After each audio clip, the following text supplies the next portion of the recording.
Allez messieurs, nous sommes page Dalet Amoud Bet. Il y a des feuilles pour ceux qui en ont pas encore.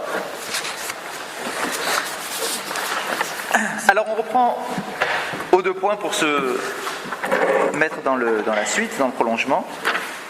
Rappelez-vous ce qu'on avait commencé à dire. Rabbi Yehuda Omer, vous y êtes, c'est la troisième ligne de la page. Ouais. On y va direct. Rabbi Yehuda Omer a ouvert l'ifnei ateva. On a dit au nom de Rabbi Yehuda, dans la première Mishnah, celle qu'on a étudiée ensemble. On a dit quoi? On avait dit à quel moment est-ce qu'on passait entre Mashiva Ruach et Moridatal, d'accord, ouais, c'est ça, d'accord, pour montrer à quel moment. Et donc on avait expliqué la chose suivante. On avait dit que tout ça dépendait du Chazan et que le dernier jour de fête, c'est-à-dire à Shmini Atzeret, celui qui fait Shacharit dit encore Moridatal et celui qui fait Moussaf fait Mashiva Ruach Morida Geshem. Bien.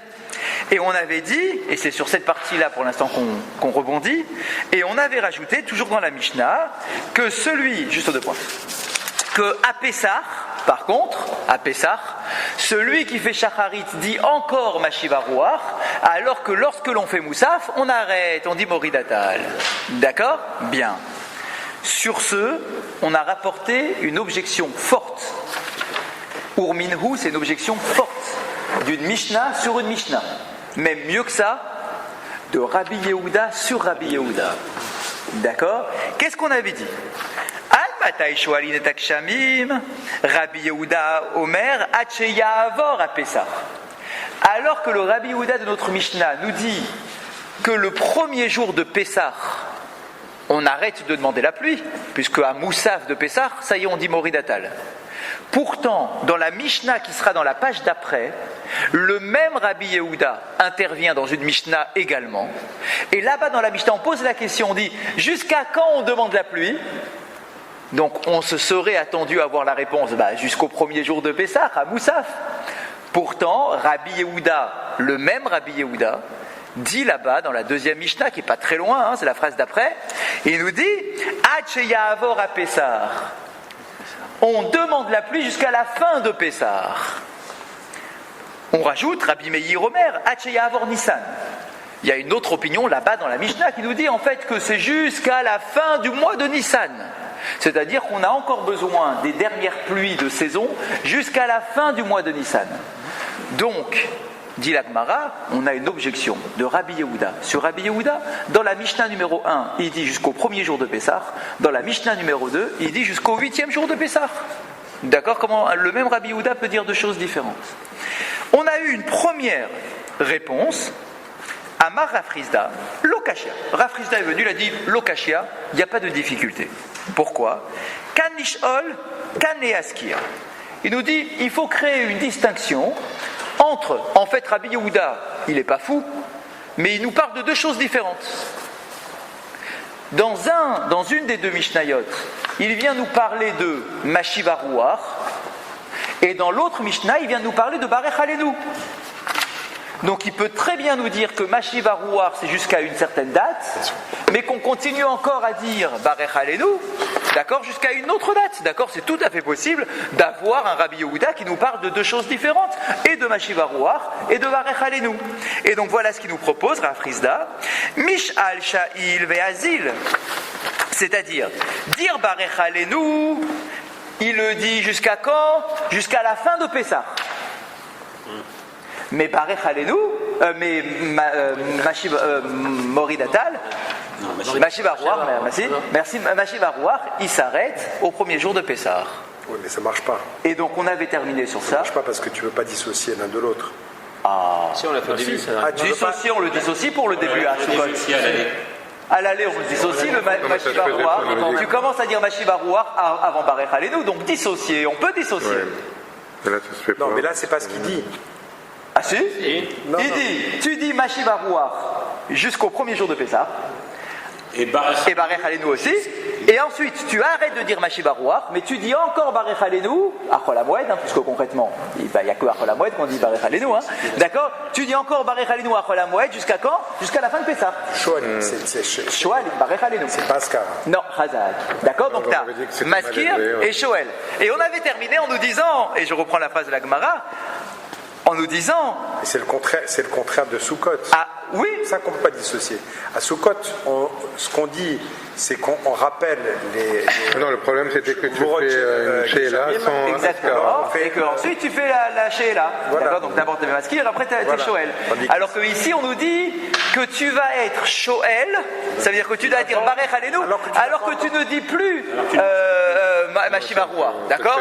L'Agmara dit sur cette réponse incroyable de Rav Frisda, l'Agmara dit à Maroula, de Rav Frisda Kashia, car Chometz la Shinaïm vecheachana Enaïm. Il dit la réponse que tu viens de me donner, toi, Rav Frisda, elle est très difficile. Elle est comme du vinaigre sur mes dents et comme de la fumée devant mes yeux. Ça veut dire que je ne comprends pas ta logique. Quelle est la logique de dire qu'il y a un moment où on ne dit plus Mashiv Aruach Morida Geshem, mais qu'on dit encore Barech Aleinu? D'accord, ça paraît complètement fou. Dans ce sens-là, ça paraît fou. Dans l'autre sens, à Shmini Atzeret, ça me gêne moins. C'est vrai qu'il y a deux dates différentes, mais dans ce sens-là, ça me gêne moins. Pourquoi? Parce qu'on avait dit, avant de demander Barech Aleinu, d'abord tu fais des louanges à Hachem, tu dis tu sais Dieu, tu es un grand Dieu, tu es capable d'envoyer la pluie, etc. On fait ça pendant quelques jours, et puis ensuite on demande la pluie vraiment. Donc le Mashiv Aruach vient introduire la demande de pluie. Mais toi, du coup, tu me fais un truc inversé maintenant.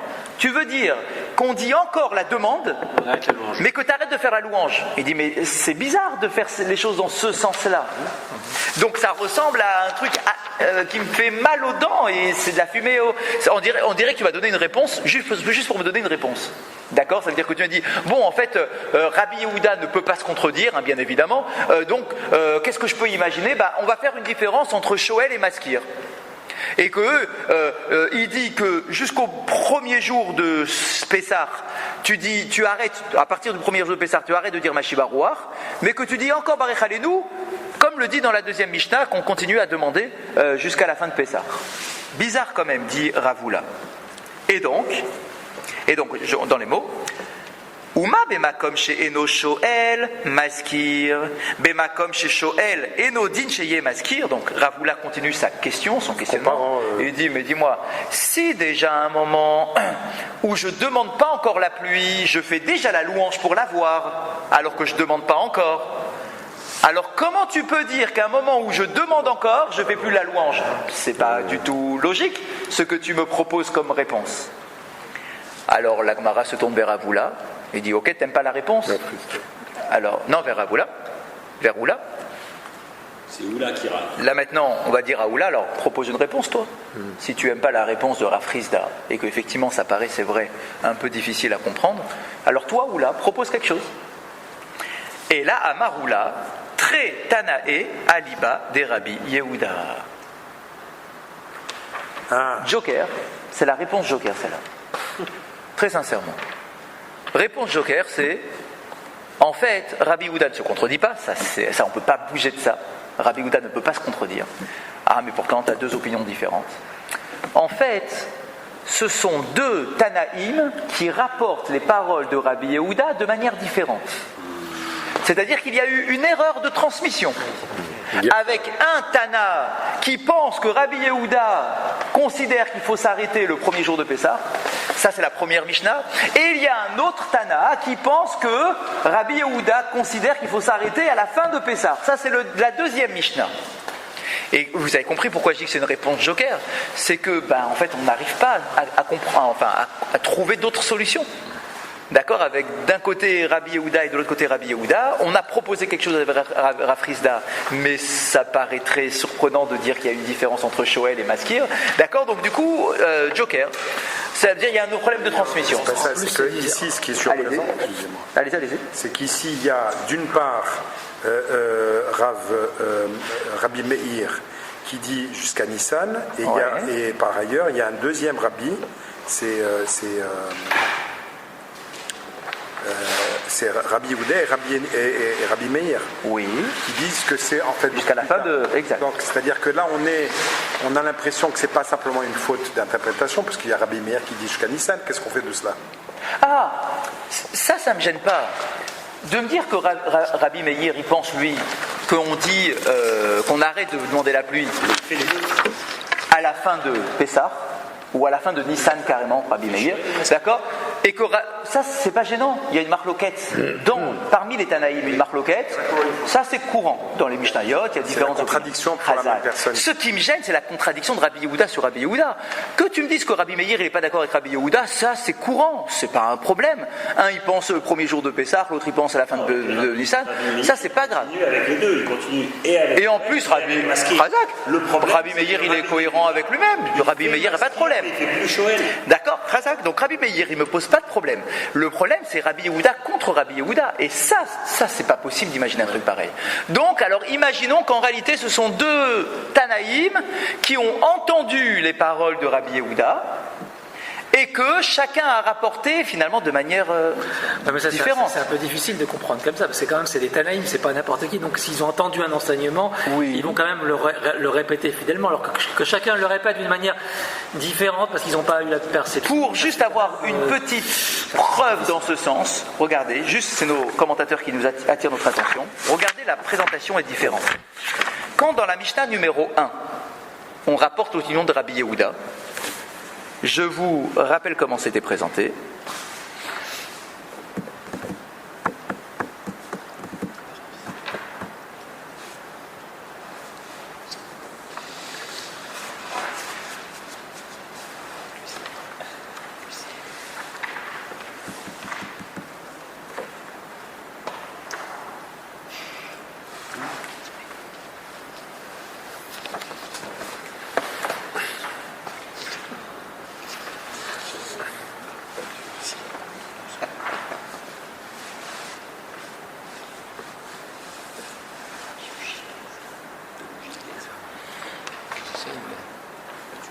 Ouais, c'est pas évident. Dans les mots, c'est pas effectivement évident, mais c'est ce que nous propose Oula quand même. Hein. Ouais. Parce que vous voyez, dans les Mishnayot, on verra la deuxième bientôt, c'est la page d'après. D'accord, là-bas, la question, elle est claire aussi. Hein. An matai shwalin et akshamim, on pose là-bas la question clairement, jusqu'à quand on demande la pluie. D'accord, et là-bas, Rabbi Yehuda, Omer, Hacheyavor à Pessah. Rabbi Yehuda dit jusqu'à la fin de Pessah. Donc on comprend la kushia de la Gemara. D'accord, le Urminhu, l'objection, on la comprend. Tu as le même Rabbi Yehuda qui parle dans la Mishnah numéro 1 et le même qui parle dans la Mishnah numéro 2. La numéro 1, c'est il dit le premier jour de Pessah. Dans la numéro 1, il dit le premier jour de Pessah. C'est là qu'il y a le problème. C'est là qui n'est pas bonne. Pourquoi Excusez-moi, monsieur le rabbin. Pourquoi ça peut être la Je numéro vois 2 pas où est le problème, parce que dans la première Mishnah, quand il dit le premier jour de Pessah, il parle de Mashiva Ruach ou Morid Ageshen. Donc il parle de Shoel et pas de. Il parle de. Oui, d'accord. C'est pas Shoel. Mais vous avez raison. Et là-bas, dans la 2, c'est Shoel. Il continue avec Barech Alenu, mais il arrête Shoel. Mais ça, c'est la réponse de Rafrizda. Ce que vous dites là, c'est la réponse de Rafrizda qui fait la distinction entre Shoel et Maskir. Mais Ravula, il n'est pas du tout d'accord avec cette interprétation. Il dit mais ton truc il est complètement bizarre. Comment tu peux imaginer que tu es quand même Shoel mais que tu n'es plus Maskir? Il dit que ça c'est un truc. Ça passe pas. Razak. Donc c'est sur ce point-là que ça coince. Ça peut pas être deux Rabbi Yehuda différents. Non, impossible. Non, c'est le même. Ça peut pas être. C'est Rabbi Yehuda. Deux Rabbi Yehuda différents. Non, c'est pas le cas. Non, c'est clair que non, c'est le même, c'est sûr. On continue. Rav Yosef Amar.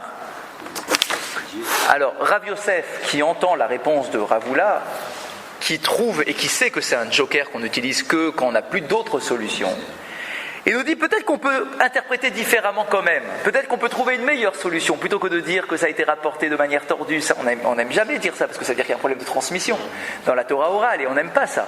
D'accord ? Exactement. Donc, Rav Yosef, regardez ce qu'il dit. Rav Yosef Amar. Maï Hacheyavor à Pessah. Il dit peut-être qu'on peut interpréter différemment la parole dans la deuxième Mishnah lorsqu'on dit Hacheyavor à Pessah. Nous on a compris comment Hacheyavor à Pessah jusqu'à la fin de Pessah. Donc on dit c'est une marloquette entre la première Mishnah et la deuxième Mishnah. Il dit pas forcément Hacheyavor Shaliach Sibur Rishon Ayored Beyom Tov Rishon Shel Pessah. c'est tiré par les cheveux. C'est très tiré par les cheveux. Il dit peut-être qu'il faut comprendre différemment. Quand on dit jusqu'à la fin de Pessah, il ne faut pas comprendre jusqu'à la fin de Pessah. D'accord. Alors, comment tu comprends Hatcheya Avor à Pessah jusqu'à que passe Pessah. En réalité, il nous dit voilà. Hatcheya Avor jusqu'à que passe, pas Pessah. Jusqu'à que passe le Chazan.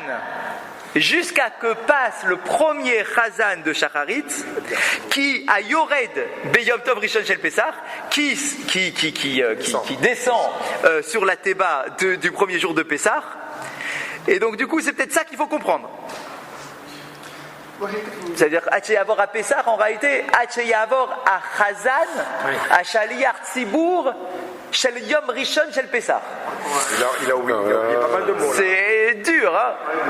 Il parle plus que. Cette époque, en plus, il n'y a pas tellement de Shel Tzibour qui. Ah si. Non. Ah si, puisqu'on a toujours dit, de toute façon, quand on avait dit le premier maskir, le deuxième est pas maskir, on a dit c'est quoi le premier, c'est quoi le dernier, on a toujours dit c'est le Chazan. Donc ça, la Mishnah avait intégré ce système-là. Mais là, ici, c'est très dur, parce que ce que nous propose Rav Yosef, c'est nous dire que quand il y a écrit jusqu'à la fin de Pessah, il faut comprendre pas du tout, pas la fin de Pessah, jusqu'à la fin du Chazan de Shacharit. Et c'est ça qu'on appelle la fin de Pessah. Très difficile comme interprétation. Hein? Et en plus, ça veut dire qu'il faut mettre dans la phrase, il faut rajouter énormément de mots qui ne sont pas dits. Moi j'ai une idée. Ah.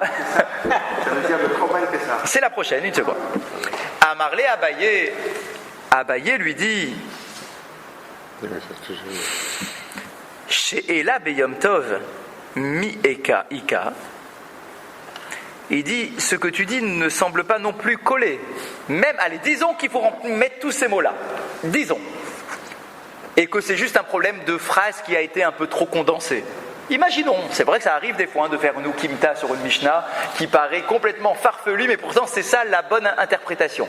Alors disons, allez, j'accepte ton idée de rajouter des mots dans ta phrase. Imaginons. Mais je t'attaque non pas sur le fait de rajouter des mots dans la phrase, parce que ça se fait relativement souvent, mais je m'objecte à toi sur le fond de ton idée que tu veux faire passer. Parce que là-bas, c'est quoi la question dans la deuxième Mishnah? On dit jusqu'à quand est-ce qu'on demande la pluie? D'accord? Et toi, tu veux dire maintenant jusqu'à la fin du premier Chazan de Shacharit. Rav Yosef lui dit... Amarlé Abaye pose une question à Rav Yosef, il dit Chez Ela Beyom Tov Mi-Ika. Il dit ça colle pas ce que tu dis. Parce que dis-moi, ça voudrait dire, en mettant tous les mots là que tu veux dans ta phrase, ça voudrait dire qu'on dit Barech Alenu à Shacharit de Pessah.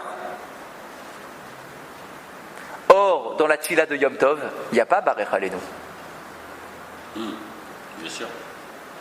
Ça colle pas. Il n'y a que la moyenne. Exactement. Il n'y a que l'Askara. Exactement. Toi, tu veux me dire qu'on dit Barech Alenu que dans la deuxième Mishnah, ouais, Shoalin, où là-bas on dit explicitement jusqu'à quand on dit Barech Alenu, et tu veux me dire que Rabbi Yehuda pense jusqu'au premier matin de Pessah, qu'on dit Barech Alenu jusqu'au premier matin de Pessah, mais ça c'est pas possible de dire un truc pareil. Dans la tfila de Yom Tov, il n'y a pas de Barech Alenu. Il n'y a pas le passage Barech Alenu, c'est pas la même Amida que les jours de Chol. Donc on ne peut pas imaginer que Rabbi Yehuda veut dire ça. Ça colle pas ce que tu veux me faire pour rentrer dans les mots. La fixation de la tfila, c'était Bah, avant les Tanaïm, bien avant les Bien sûr, Tanaïm. bien sûr, bien évidemment. Et comment il peut sortir une énormité pareille? Qui? C'est quand même, Ah, alors on va voir comment il lui répond. Amarlé. Alors Rabbi Yosef, qui bien évidemment ne peut pas, du coup il est coincé avec l'objection qu'on vient de lui faire. Effectivement, on ne dit pas Barech Alenu à Yom Tov, effectivement. Il dit, effectivement, tu as raison. Mais en fait, c'est pas ce que j'ai voulu dire. J'ai pas voulu dire qu'on dit Barech Alenu dans la Midat Yom Tov. Tout le monde sait qu'on dit pas Barech Alenu dans la Midat Yom Tov. Mais, Shoel Meturgeman. Monsieur Tangeman. Un truc incroyable. Shoel Meturgeman. Qu'est-ce que le Meturgeman, messieurs? Oui, mais plus que ça. Qu'est-ce que le Meturgeman? C'est le traducteur, parce que c'est l'actualité, le traducteur. Ah oui, c'est ça. Le Meturgeman, alors, il faut savoir qu'à l'époque de la Mishnah et de la Gemara, il y avait plusieurs choses. Il y avait un Meturgeman qui faisait un premier boulot, c'est que lorsqu'on lisait la Torah, après chaque verset de la paracha, on s'arrêtait. Et il traduisait. Et le Meturgeman était à côté du Chazan et il lisait la traduction du verset. En araméen. En araméen, parce que c'est la langue de l'époque. Moi, j'ai lu qu'il disait dans la langue. Oui. En araméen, donc.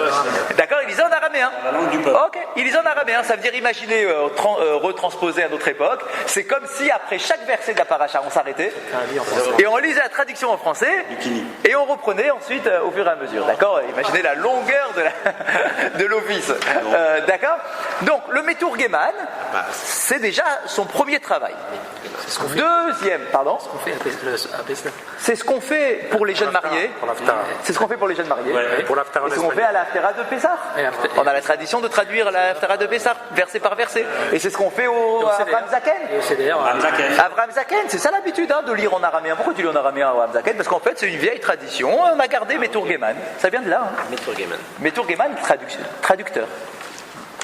D'accord? Tirgoum, traduction. Ça vient du mot Torjman, la famille Torjman, ça vient de là. Et d'ailleurs, ça s'appelle le Targum. Quand on... Oui. Non, au contraire. Mais bien sûr, vous avez touché le... oui. Mais il y a aussi, attention, non, vous n'endormez pas. Il y a un deuxième Meturgeman. Quel est le rôle du deuxième Meturgeman? Alors vous avez dit quoi, vous? Il y a le répétiteur, d'accord. C'est celui qui faisait, récitait les Mishnayot au Beth Midrash, il se levait, comme ça, il récitait. Il y a encore un autre Meturgeman. Il faisait des demandes. Ah, une seconde, pas encore, ça c'est l'autre encore. Il y a l'autre Meturgeman, là je pars dans les classiques. Il y a un autre Meturgeman, et c'est pour ça qu'il y a plein de Torjman. Il y a l'autre Meturgeman. C'est quoi l'autre Meturgeman? C'est celui qui transmet le Dvar Torah du rabbin. C'est-à-dire, le Rav, il prend la parole, il fait une dracha. Lui, dans sa dracha, il le fait, il passe directement par les raccourcis, il va directement, il y a des choses qui sont sous-entendues dans son Dvar Torah, parce que lui, à son niveau, a déjà tout le truc dans sa tête, donc il n'est pas obligé de reprendre le détail de chaque truc dans son raisonnement. Il y a des choses évidentes sur lesquelles il peut sauter certaines étapes du raisonnement. C'est plus court. D'accord? Pour pas parler pendant 3 heures. Le Rav, lui, il a une idée à faire passer, il va pas tout truc, il va te donner les points essentiels. Celui qui comprend, bravo, et ceux qui comprennent pas. Il y avait un Meturgeman. Le Meturgeman, c'est le gars qui est à côté du Rav et qui, lui, une fois que le Rav va s'asseoir, il reprend la parole et il va développer tout ce que le Rav a dit sans sauter les étapes. C'était son rôle, c'est le Meturgeman. D'accord? Donc on l'appellera en français, je ne sais pas, celui qui vient développer le discours, le Dvar Torah. D'accord, voilà, c'est ça, mais qui vient. Mais d'accord, mais qui. D'accord, mais qui a un vrai boulot, d'accord, pédagogique. Bah oui, parce que lui comprenait le Rav. Ça ressemble beaucoup à ce qui se passait avec Nigolich. Quand il faisait le Dvar Torah. Ouais. C'est quoi? Lui, il prenait la parole quelques minutes, c'est ça? Et après, qui venait développer. Ok. D'accord? Ok. Ça a aussi un Meturgeman. Et il y a encore l'autre Meturgeman, celui qui nous intéresse là, pour notre Sougia.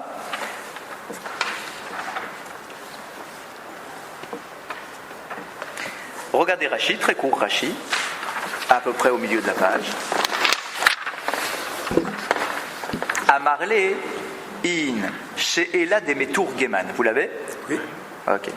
Donc, c'est Rav Yosef qui lui répond. Il dit effectivement, on n'est pas Shoel, on ne dit pas Barech Alenu dans la Hamida de Yom Tov, effectivement, mais Bidrasha Shehu Doresh, Omer Birkat She'ela Levada. Un truc incroyable qu'on n'a entendu nulle part. C'est que des fois, le Meturgeman, on pouvait lui demander de faire une bracha spéciale. Par exemple, il manque de pluie, on n'a pas eu assez de pluie dans la saison. Quand le Meturgeman va faire la dracha du Rav, on va lui dire, tiens, profites-en, puisque tu as la parole, profites-en pour rajouter, comme ça, la bracha de Barech Alenu. Mais déconnecté de tout, hein. Pas dans la Hamida, pas de machin, comme ça, tu fais la bracha de Barech Alenu. De quoi? C'est que vous êtes en train de parler d'une exception. Oui. Alors que on est en train de parler du clan. Exactement. C'est aussi une des questions qui va se poser. Donc imaginez, hein, on est à Pessah, c'est un truc fou. On considère dans la communauté qu'il a plu suffisamment. On considère qu'il n'a pas plu suffisamment. Bien que, normalement, on ne dise plus Barech Alenu le matin de Pessah, eh bien on peut se retrouver dans une situation, par manque de pluie, on dit au Meturgeman devant l'ensemble de la communauté, bah tiens, vas-y, fais la bracha de Barech Aleinu, on en a besoin. Alors, cette façon de faire est très surprenante. Très très surprenante. Ça veut dire quoi? Ça veut dire que, vous imaginez, tout le monde arrête de dire Barech Aleinu, puisqu'on ne le dit plus, et on dit comme ça au Meturgeman, vas-y, toi tu fais la bracha de Barech Aleinu devant tout le monde. C'est déjà bizarre. Et deuxième chose surprenante, c'est qu'on n'a jamais vu nulle part que tu prends une bracha de la Hamida, que tu déconnectes de tout le reste de la Hamida, et que tu récites comme ça, toute seule, une bracha de la Hamida. Ça s'est jamais vu nulle part, ça. Vous semez la zizanie, mais quand vous dites on ne dit plus, oui. Sauf le respect que je vous dois, monsieur le rabbin, la formulation n'est pas correcte. Allez-y. On ne dit pas, parce que c'est Shacharit, et que comme c'est Shacharit de Yom Tov, on ne dit pas, ok. On ne dit pas, mais on dit plus non plus, non. Non plus. Pas on ne dit plus, c'est on ne dit pas. On ne dit pas et on ne dit plus. Par contre, le Meturgeman en question, qui va traduire la Torah. Oui. On vient de faire Shacharit, on fait Kriyat Torah, on n'a pas fait Moussaf. Donc on n'a pas fait ce que nous on va faire Moridatal. C'est-à-dire que si c'était un office de Chol, on aurait fait Barech Aleinu. D'accord. Et on serait non mais dans le timing, et on serait passé à Barchenu, à Moussaf. Il n'y a pas de Moussaf, c'est ça, un jour de Chol. Or, comme c'est pas un jour de Chol, il n'est pas dans la. Mais en termes de timing, tant qu'on n'est pas passé par le cérémonial là, sur le timing, on est encore dans Barech Aleinu. On n'est pas encore dans Barchenu, on n'est pas encore dans Barchenu. Non, pas dans l'absolu, on ne le dit pas. On le dit pas. Dans ce cas-là, il faut dire oui, pardon, que c'est la veille que tu t'arrêtes. Non, on le dit pas. Bah oui, on le dit pas. Dans cette fille-là. C'est pour ça que j'ai dit on le dit pas et pas on le dit plus. Non, c'est pas défendable. Je suis désolé, je peux faire un croquis parce que c'est peut-être pas clair. Non, mais pourquoi? Je suis pas d'accord avec votre phrase. On le dit plus. Comment ça s'appelle Pourquoi vous dites on le dit pas? On le dit plus. Le tikkun. Oui. Le tikkun, c'est le tikkun à l'allée. À Sukkot, c'est le tikkun qui nous fait passer de. Bon, ok, mais là on est dans l'autre sens maintenant. Là on est à Pessah. D'accord. Okay. À l'allée, donc à Sukkot, c'est le tikkun qui nous fait passer. Donc, en gros, Amida, Moridatal, Moussaf, Mashivaroa. Bien, ça c'est à Sukkot. D'accord. Bien. Donc, maintenant on va à l'opposé, on va à Pessah. Bien. C'est le tikkun qui va nous faire passer de. Mashivaroa à Moridatal, c'est le tikkun. Bien.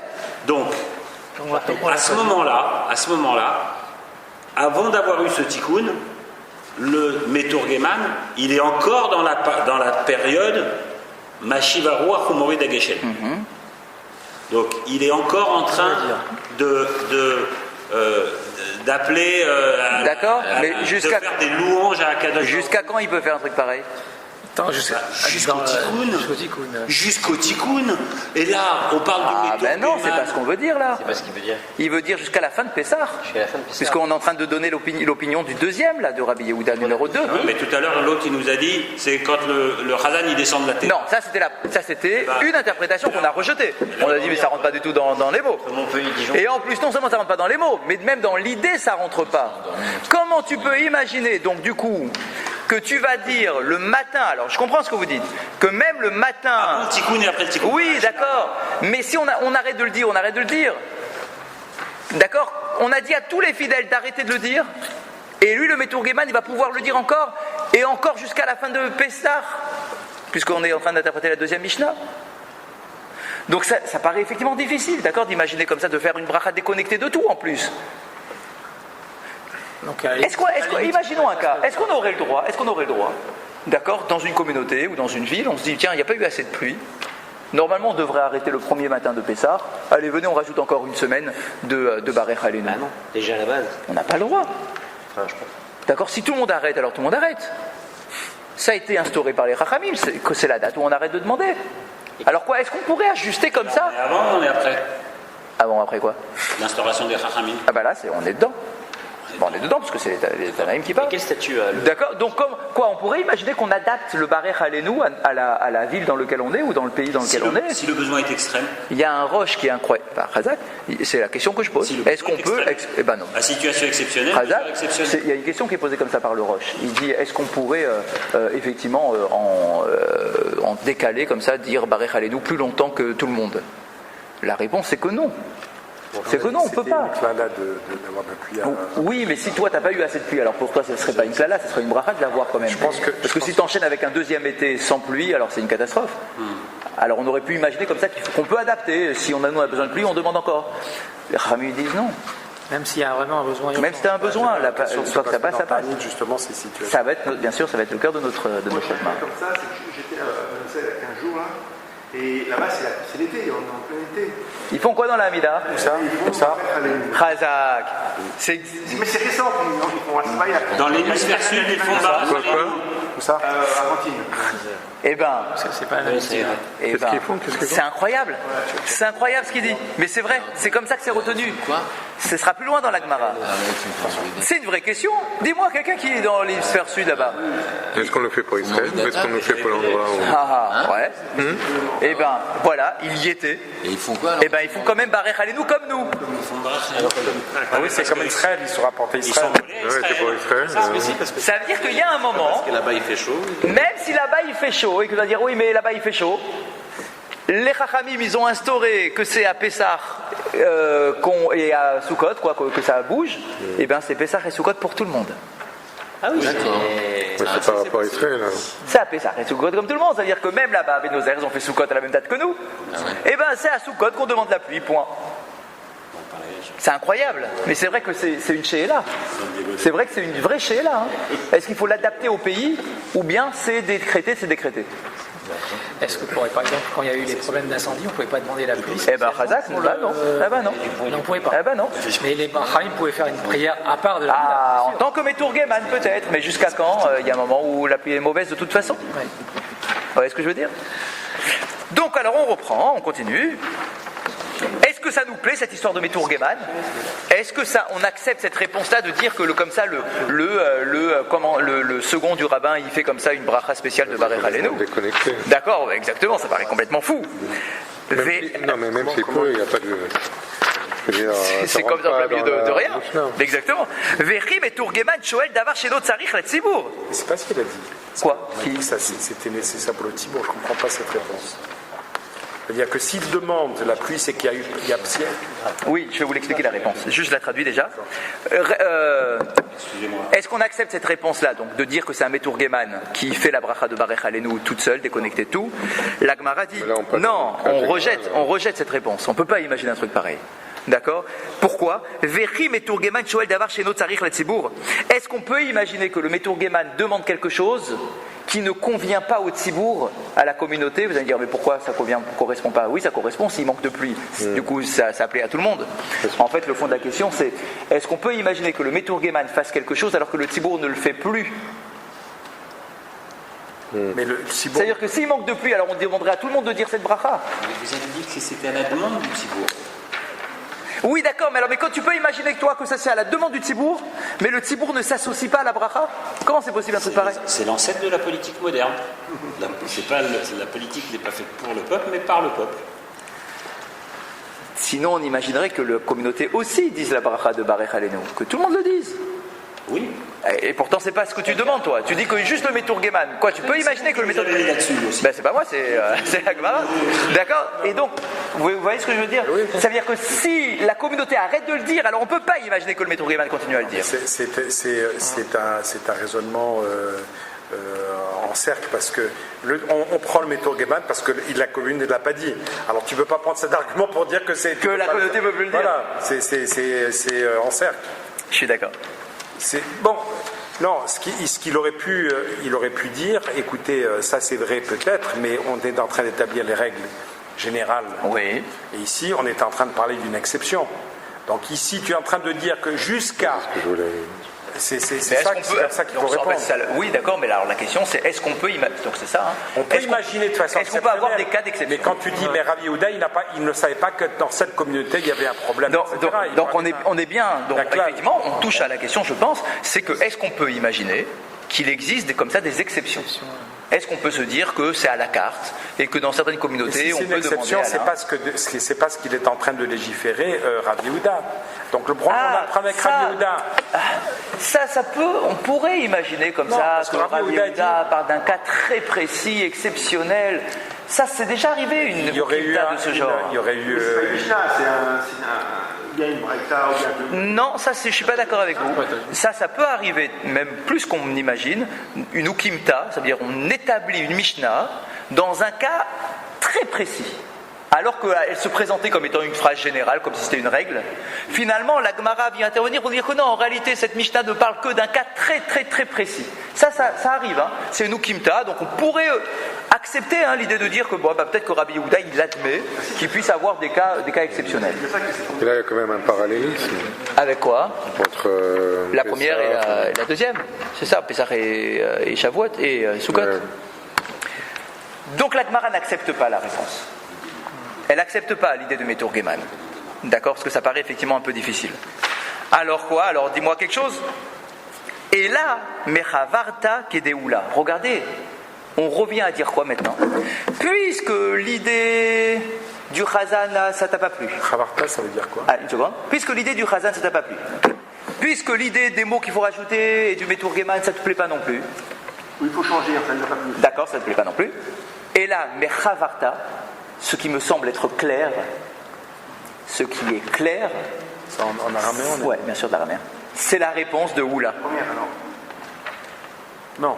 Oui, la première, la toute première, celle de Oula, qui disait que ce sont deux Tanaïm qui se sont plantés quelque part dans la transmission et que un rapporte les paroles de Rabbi Yehuda en disant que c'est le premier jour de Pessah et l'autre rapporte les paroles de Rabbi Yehuda en disant que c'est la fin de Pessah. On va dire ah ouais mais c'est pas génial de dire ça. D'accord, mais j'ai pas mieux.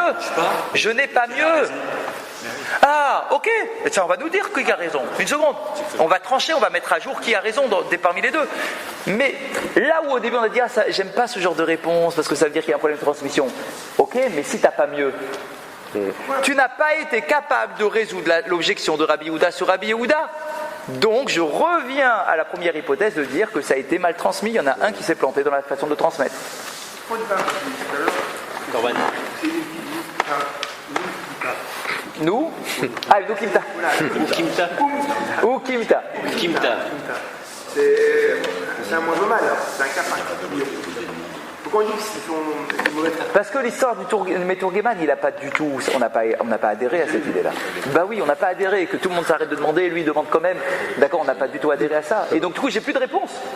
Si le Meturgeman tu l'acceptes pas, j'ai pas d'autre réponse. Rav Yosef, il apporte cette explication. Oui. Il apporte cette explication, c'est juste essayer de rationaliser comment expliquer, ou bien il a une... C'est que non, il a essayé de rationaliser. C'est ça. C'est-à-dire qu'il y avait un problème. Il cherche une solution à un problème. Exactement. On a un problème, un Rabbi Yehuda contre un Rabbi Yehuda, alors on va imaginer comment on peut sortir de ce problème-là.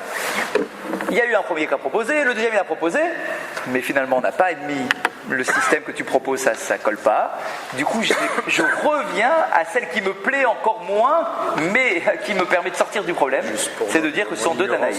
Rabbi Yehuda, c'est Rabbi Yehuda Anassi? Non. Non, ça peut pas être parce qu'il était... Exactement, c'est Rabbi Yehuda. Et l'histoire du Corban Pessah, Ça viendra. Alors comme ça nous plaît quand même pas de dire que ce sont deux Tanaïm qui se sont trompés, qu'il y en a un qui s'est trompé dans la transmission, Rabba Amar, Rabba il vient et dit mais pourquoi tu dis ça? On peut quand même s'en sortir. Viens, on remet le truc sur la table. Comment? Mayacha Avora Pessah. Comment est-ce qu'on comprend la phrase Acheya Avora Pessah, jusqu'à la fin de Pessah dans la deuxième Mishnah? Ad Sheyavor Zman Shritat Pessah. Ça y est. Il dit non, on peut comprendre différemment le deuxième Rabbi Yehuda de la deuxième Mishnah là. D'accord, quand il dit à la fin de Pessah, il ne faut pas comprendre la fin de Pessah. C'est le premier jour. Mais oui, même mieux que le premier jour. Le premier soir. Même mieux encore.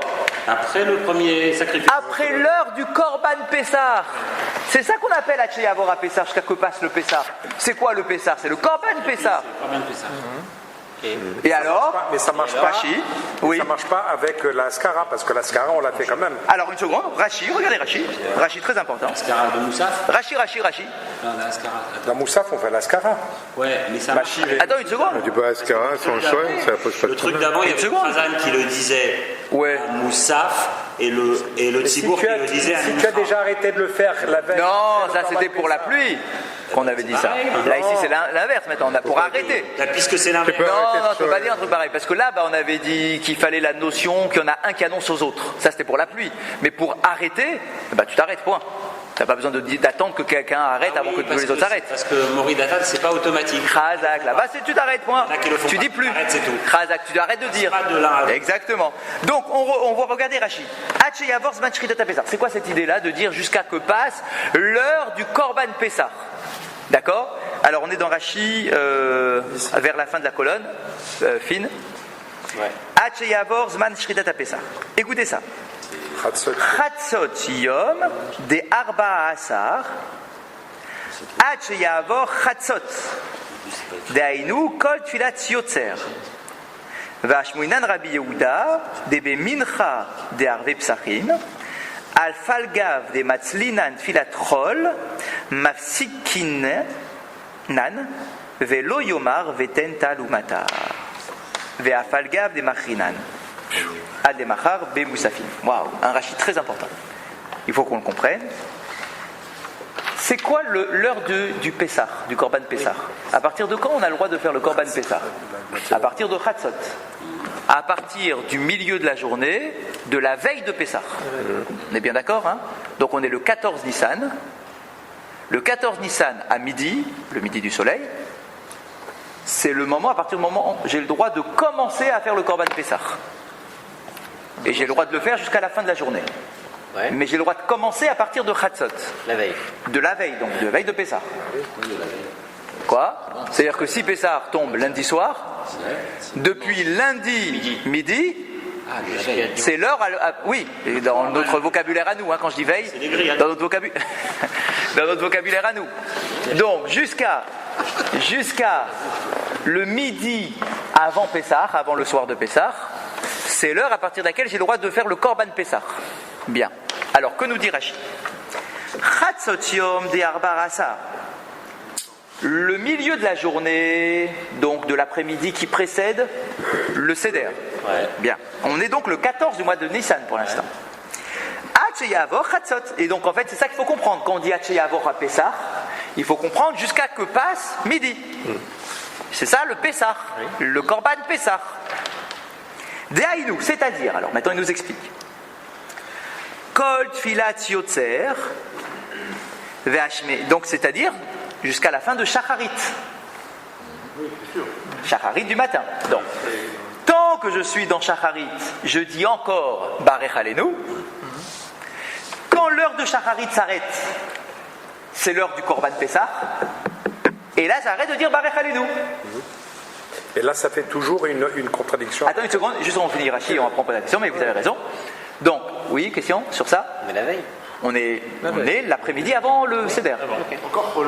On est encore à Chol. Bien. À Shacharit, j'ai encore dit Barech Aleinu. De Chol, bien sûr. Maintenant, le milieu de la journée arrive, on fait le Korban Pessah. Donc à Mincha. Et à Mincha, qu'est-ce qu'il arrive à Mincha du coup? Puisque Mincha c'est après le Chatzot. Oui. Et le Mincha, et donc Rav Yehuda nous dit qu'à Mincha avant le Seder, à Falgav de Matzlinan Filat Chol, bien que ça soit une fila de Chol, hein, encore, Mafsekinan, on dit plus Barech Aleinu. On arrête de dire Barech Aleinu à Mincha avant Pessah. Velo Yomar Talumatar, et donc on dit plus Barech Aleinu. Ve'afalgav de Madrechinan ad lemachar bemusafin. Bien que tu dises encore Mashivaruach Morida Geshem jusqu'à Moussaf, du lendemain. Donc il y a effectivement encore une demi-journée pendant laquelle je dis encore Mashivaruach, mais je dis plus Barech Aleinu. Effectivement, c'est vrai. Même pas 24 heures. Et le Shmoné Esrei, il porte plus bien son nom. Bah si. Il manque une prière. Pas du tout. Alors, j'ai rien compris. Mais pas du tout. Qu'est-ce qui manque? Attention, quand on dit que les Ashkenazim ne disent pas Moridatal. Non, je parle de Barech Aleinu. Mais ça, la bracha, elle existe toujours. C'est la Birkat Hashanim. Mais Barech Hashanim. Cette bracha-là, elle disparaît jamais. Donc je reprends. S'ils disent pas Barech Aleinu, tu dis pourquoi? Alors, j'ai pas compris. Bah, c'est Moi, pas ce votre que j'ai problème. compris, c'est qu'on arrête de dire Barech Aleinu. Donc on continue de dire Mashivaruach. Oui. Mais tu dis plus Barech Aleinu. Mais tu dis quoi? Tu dis Barchenu. Tu as quand même une bracha qui remplace ça. Barchenu. Bien sûr, bien sûr. Il y en a un qu'on garde et un. Chazak. Donc ça veut dire que à Mincha, Arvit, Shacharit, donc Mincha de Chol, avant Pessah, le Arvit de Pessah, le Shacharit de Pessah, pendant 3 tfilotes, tu dis encore Mashivarouach, mais tu dis plus Barech Aleinu. Tu vas me dire pour le soir et le matin, c'est normal, puisque c'est tfilat de Yom Tov, donc ça c'est normal. Mais le scoop, c'est que le Mincha de la veille de Pessah, tu dis plus Barech Aleinu, mais tu dis encore Mashivarouach. Oui. Ça c'est un scoop. Non, ça tient pas. Ça tient pas parce que on a toujours le problème que Rabbi Yehuda a dit, c'est le premier jour de Yom Tov, le matin. C'est-à-dire qu'il va dissocier. Ça colle ça du coup? Non, ça veut dire qu'il va dissocier. C'est-à-dire que si tu dis. Alors ça veut dire qu'il y a une Mishnah qui te parle du service du matin, une autre Mishnah qui te parle. Non, parce que tu as une Mishnah qui te dit Maskir. Oui, une Mishnah qui te dit Maskir. Dans la première Mishnah, quand il te dit le premier jour de Pessah, de quoi il parle? De Mashivarouach Morid Hageshem. Et dans la deuxième Mishnah, où il te dit quand est-ce qu'on arrête de demander, il te parle de Barech Aleinu. Et quand est-ce que tu arrêtes de demander? Jusqu'à Pessah, jusqu'au Korban Pessah. C'est Shoel. Donc jusqu'à Shacharit, de la veille de Pessah, inclus. Et à Mincha, puisque le Korban Pessah a déjà été fait, tu dis plus Barech Aleinu. Et donc, ou Bemoussafin posek haché et la bitfilat mincha shel erev yom tov, donc c'est la fin de Rashi, donc tu arrêtes de dire Barech Aleinu, donc Rashi insiste parce que c'est vraiment un scoop, donc tu t'arrêtes de dire Barech Aleinu déjà dans mincha de la veille de Pessah, bien que ce soit une fila de Chol, à Rishon, ve'askara sheyachol et askir beyom tov maskir atfilat moussaf shel yom tov va'rishon. Par contre le Mashivarouach, tu le dis effectivement encore Arvit et encore à Shacharit. C'est pas ce qui a été retenu pour la halakha. Ah, on parle pas de la halakha, c'est un cours de Gemara. D'accord, la halakha c'est autre chose, on parle du raisonnement. C'est un révolutionnaire comme raisonnement. Mais du coup, ça te permet de comprendre Rabbi Yehuda numéro 2. Il ne contredit pas Rabbi Yehuda numéro 1. Il parle de 2 choses différentes. Un, il parle de Mashivarouach. Et quand il peut dire à la fin de Pessah, en fait, il veut dire la fin du Korban Pessah, c'est sous-entendu. Rabbi Yehuda, il peut parler rapidement. C'est un Tana. Il sait que tu vas comprendre qu'il n'est pas fou et qu'il ne se contredit pas lui-même. Donc à toi de faire le boulot pour comprendre que quand il dit jusqu'à la fin de Pessah, en fait, il veut dire jusqu'à la fin du Korban Pessah. Ça pose pas un problème de dissocier Barech Aleinu de la Skara pour le Mincha de l'après-midi. On regarde la suite, bien sûr. Bien sûr. C'est le seul problème qu'il y a dans cette. Donc, qu'est-ce qui nous reste comme question, effectivement? C'est de dire, ah tiens, c'est quand même bizarre. Ça veut dire qu'il y a un moment où tu fais quand même une louange pour la pluie, mais tu demandes plus. À quel moment? Ça dure pas très longtemps. C'est Mincha. Que à Mincha. Il y a une tfila. Où tu dis encore Mashivarouach et tu dis plus Barech Aleinu. Une. On avait dit ça quand il y avait plusieurs jours comme ça, on avait dit c'est bizarre quand même. C'est comme du vinaigre sur mes dents de dire un truc pareil. Oui. Est-ce qu'on peut passer le vinaigre juste pour un coup? Ça va, c'est juste un coup. Il n'y a pas de vinaigre. Si, c'est du. Pourquoi c'est pas du vinaigre? On ne demande plus. Là, on dit. Justement. Mais on dit. On fait la louange. Là où il y avait le vinaigre, on arrêtait de dire Mashivarouach, c'est-à-dire on faisait plus les. Ah, vous avez raison, mais on continuait. Il va mettre son chapeau. Gardez le chapeau. Mettre le parapluie. Vous avez tout à fait raison. Bien évidemment, vous avez raison. Vous avez raison, Bechila. Vous avez raison, c'est bon. Vous avez raison. On a déjà dit. Khazak, vous avez raison. Le vinaigre, c'est dans l'autre sens. Quand je m'énerve, il faut que vous avez raison, Bechila. Vous avez tout à fait raison. Vous avez raison, le vinaigre, c'est dans l'autre sens. Et quand tu fais une demande sans louange, c'est fou. Mais faire une louange sans demande, ça va.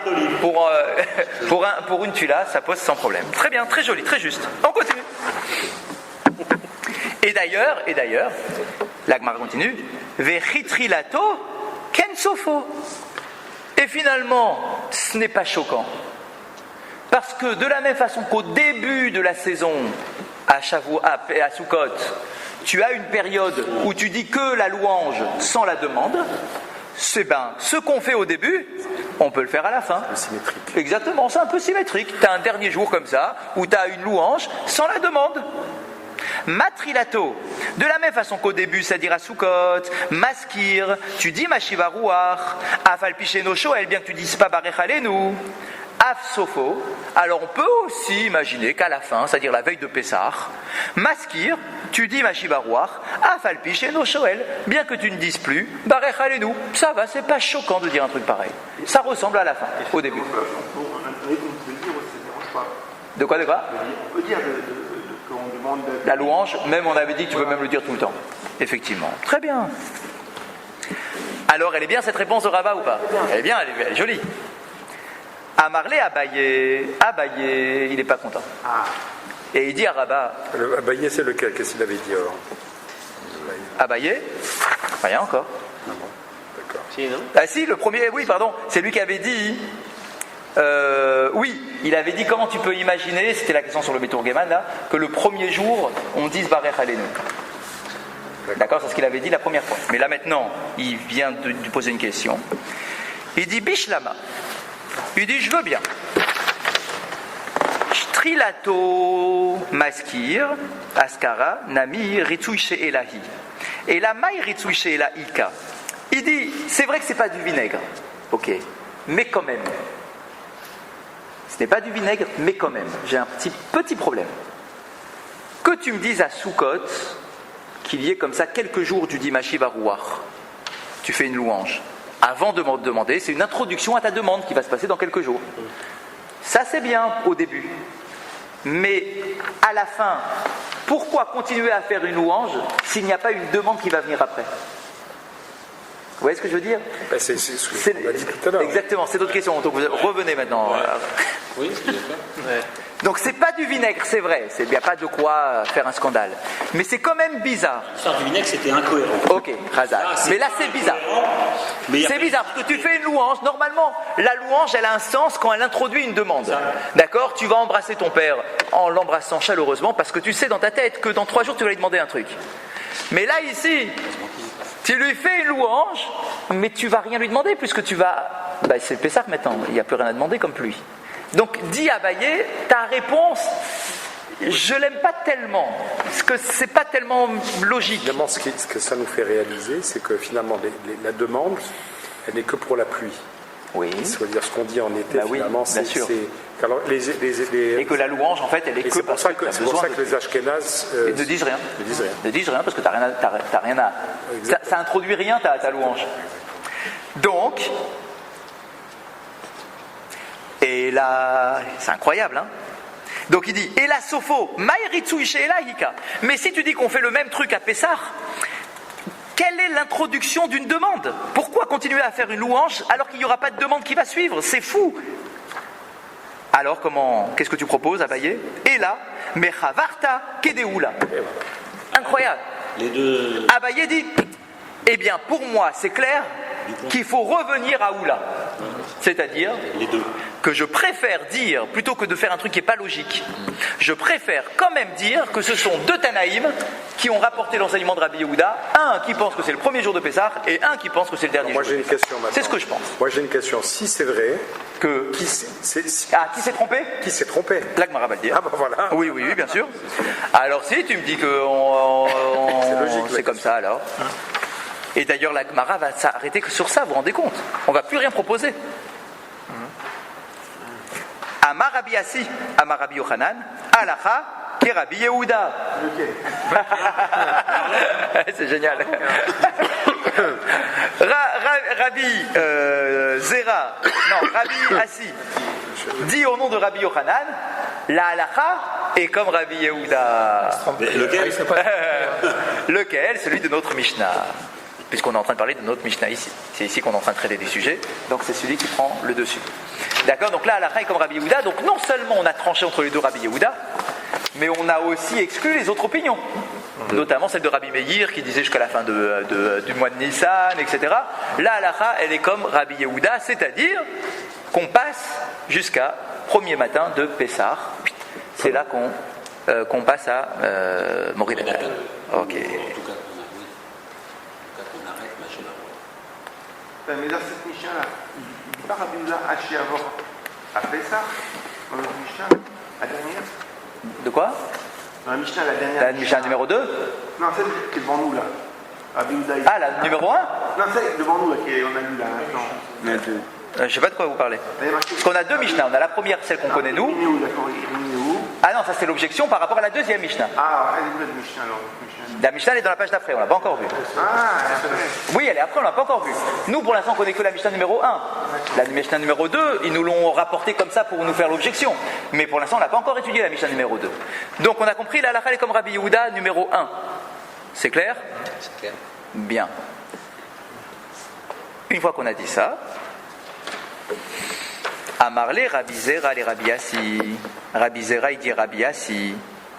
Ou mi Amar Rabbi Yochanan Achi. T'es sûr que Rabbi Yochanan il dit ça? Que la halakha est comme Rabbi Yehuda? Est-ce qu'il peut dire un truc pareil, Rabbi Yochanan? Ve'atnan, et pourtant on a enseigné. Bishlosha b'machesh v'ancholit avec Shamim. Rabbi Gamiel Omer Beshivabo. Ve'amar Rabbi Elazar Halacha qui est Rabban Gamliel. Attendez, de quoi on parle là? Alors, on va expliquer, vous inquiétez pas. On y arrive. Déjà pour comprendre, petite introduction. Vous devez savoir que Rabbi Elazar, c'est un élève de Rabbi Yochanan. Rabbi Elazar, c'est l'élève de Rabbi Yochanan. On le dit souvent dans la tfila. Amar Rabbi Elazar, Amar Rabbi Yochanan. Le vendredi soir, avant le Kaddish de Bameh Madikin. Amar Rabbi Elazar, Amar Rabbi Yochanan. En fait, quand Rabbi Elazar parle, il parle au nom de son maître, Rabbi Yochanan. Donc ça, c'est déjà l'idée pour comprendre la phrase qui vient maintenant. Rabbi Elazar, élève de Rabbi Yochanan. Bien. Et alors, Rabbi Yochanan, enfin toi Rabbi Yassi, tu viens de me dire que Rabbi Yochanan a tranché la halakha comme Rabbi Yehuda. Et maintenant, moi je te dis, mais quoi, Rabbi Yochanan, il peut dire un truc pareil? Que la halakha, elle est comme Rabbi Yehuda? Et alors, et pourquoi pas? Ve'atnan. Pourtant, on m'enseigne dans une autre Mishnah.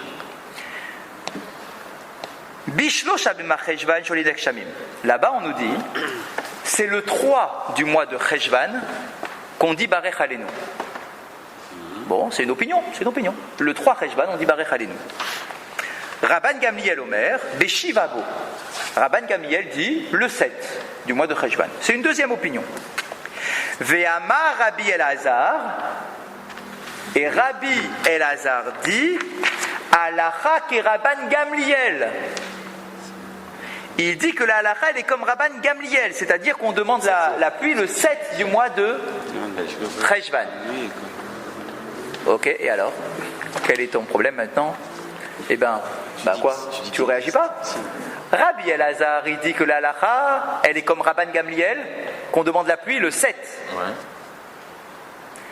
Et toi tu m'as dit juste avant que son maître pense que la halakha est comme Rabbi Yehuda, c'est-à-dire qu'on demande la pluie. Troisième. Le premier jour. Ah, le premier jour. Non, mais attends, Mais non. Le dernier jour. Le dernier. Oui, d'accord, le dernier jour de Sukkot. Dernier jour de Sukkot. non. Mais si. Parce que si tu me dis que la halakha est comme Rabbi Yehuda, elle est comme Rabbi Yehuda dans les deux sens. Qu'est-ce qu'il a dit Rabbi Yehuda? Encore Joël et. Si, mais dans l'autre sens, maintenant on est revenu sur le premier sens. On a deux dates. Très bien. Mais alors il avait dit quoi Rabbi Yehuda? Rabbi Yehuda il a dit quoi? Quand est-ce qu'on demande la pluie? Quand est-ce qu'on demande la pluie d'après Rabbi Yehuda? Il faut revenir à la première. Oui, quand est-ce qu'on demande la pluie? À Shmini Atzeret, non? Oui. À la fin de Sukkot. Oui. Donc, Rabbi Yochanan dit que la halakha elle est comme Rabbi Yehuda, c'est-à-dire qu'on demande la pluie à Shmini Atzeret. D'accord. Et Rabbi Elazar dit qu'on demande la pluie le 7 du mois de Cheshvan, donc plus tard que le jour de Shmini Atzeret. Et donc la question que pose la Gemara, c'est comment Rabbi Elazar, qui est l'élève de Rabbi Yochanan, ne dit pas la même chose que Rabbi Yochanan. Puisque Rabbi Yochanan, son maître, dit que la halakha elle est comme Rabbi Yehuda. Comment l'élève peut dire que la halakha elle est comme Rabban Gamliel? Fastoche. N'écoutez pas ça. Il y a deux qui se sont trompés, comme précédemment. Non. Là, c'est Shoali, c'est. Ah non, là ici c'est pour le Shoel. Là c'est Shoel. Là c'est Shoel, tous c'est Shoel. Pour la pluie je parle. Hein. Rabbi Yehuda il disait quand est-ce qu'on fait Shoel la pluie? aussi. On demande naturellement, c'est. Je parle pas d'Alaha. Je ne parle pas d'Alaha. Et les pèlerins rentrent de. D'accord, en fait, Alaha, ça m'en dit. Je parle d'opinion de Rabbi Yehuda. Oui. On ne prend pas en considération que les pèlerins doivent rentrer, non? Pas pour l'instant. Pas pour l'instant. D'accord, donc on a compris la Sheila ou pas? Juste la question, c'est qu'on a du mal à comprendre qu'un élève ne dise pas la même chose que son maître, en fait. C'est ça l'idée. Rabbi Elazar, il a l'habitude de toujours apporter les paroles de son maître, toujours. Donc d'un côté, le maître s'est déjà exprimé sur la question. Il a dit que la halakha est comme Rabbi Yehuda. Donc comment est-ce que l'élève Rabbi Elazar peut trancher la halakha comme Rabban Gamliel alors que son maître a tranché la halakha comme Rabbi Yehuda? Et donc ça nous donne l'impression, puisqu'on a l'habitude que Rabbi Elazar parle toujours au nom de son maître, on a l'impression qu'il y a un problème de transmission de ce qu'a dit Rabbi Yochanan. Puisque là, c'est Rabbi Assi qui nous l'a rapporté, alors que d'habitude, Rabbi Elazar, l'élève, c'est lui qui rapporte. Donc peut-être qu'il y a un problème quand on a rapporté la parole de Rabbi Yochanan. D'accord? Est-ce que la halakha est comme Rabbi Yehuda ou comme Rabban Gamliel? Ok? On reste sur la question, et si Dieu veut, on revient dessus la semaine prochaine. Chazak Baruch.